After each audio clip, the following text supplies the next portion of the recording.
Gusto mo magluto ng inasal pero wala ka namang ihawan, ganito na lang gawin mo, iluto mo na lang sa kawali. At siguradong malaking tipid kung ikaw yung gagawa na lang ng chicken inasal. At talaga namang mapapa-only rice ka. Lagyan lang muna natin ng hiwa para manuot yung ilalagay natin na pampalasa. After natin malagyan ng hiwa, i-prepare naman natin yung pang-marinate. Tansyahan na lang natin yung dami ng soy sauce, isunod na natin yung luya at yung tanglad. Syempre meron din tayong bawang at saka powder na paminta. At maglalagay din tayo ng oyster sauce. Isunod na rin natin yung Sprite, kung wala naman kayo pwede na yung 7-Up. Meron nga din pala kung inilagay na asukal dyan at saka naman natin haluin para mag-mix lahat yung inilagay nating pampalasa. Pag okay na yung lasa, pwede na natin ilagay naman yung karne ng manok at i-marinate natin ito at least 1 hour, pero mas maganda kung overnight para siguradong nanunuot yung lasa. Itabi lang muna natin yung i-marinate natin at gagawa naman tayo ng chicken oil. Bali hindi na tayo maglalagay ng tubig dyan at hintayin lang natin na lumabas ng kusa yung sarili ng tubig. Lagyan lang muna natin ng kaunting asin. Haluin lang muna natin para pantay yung alat. Bumili pa ako ng chicken skin na halagang 70 pesos para lang makagawa ako ng chicken oil.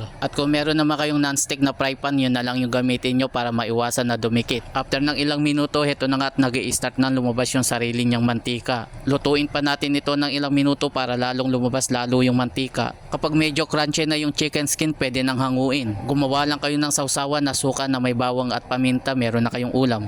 Nilagyan ko pala ng bawang at dahon ng laurel yung oil para magkaroon ng lasa at yung buong paminta. Sunod naman inilagay ko na yung aswete. Saglit lang natin lulutuin yan para hindi maluto ng gusto yung aswete dahil papait yan. After natin makagawa, isa lang naman natin yung karne ng manok. Hindi na tayo naglagay ng mantika dyan kung saan naman magmamantika yan mamaya. Ganyan lang yung gawin natin para magmukhang inihaw yung karne ng manok. After ng ilang minuto, hayan at ganito ang itsura nyo. Kita nyo naman parang inihaw lang yung itsura. Ganyan din yung gagawin natin sa kabila at babaligtarin lang natin. Kung nakaabot ka na dito sa bahagi ng aking video at nagustuhan mo yung ating recipe, paki-like and share mo naman para madami makapanood. Ganyan lang yung gawin ninyo kahit wala kayong pang-ihaw sa bahay, madali lang naman. Kita naman itsura pa lang gugutumin ka na kaya bawal mabitin. At pwede na natin ilagay naman yung pinang-marinate natin. Gumamit lang tayo ng salaan para hindi na kasama yung iba. At pakukuluan lang natin to ng 15 minutes yung kabila. After 15 minutes yung kabila naman yung baliktarin natin at pakukuluan pa natin ito. At kung nandito ka pa rin sa bahagi ng aking video, paki-comment mo naman kung tagasan ka para malaman ko kung saan lugar ako napapanood.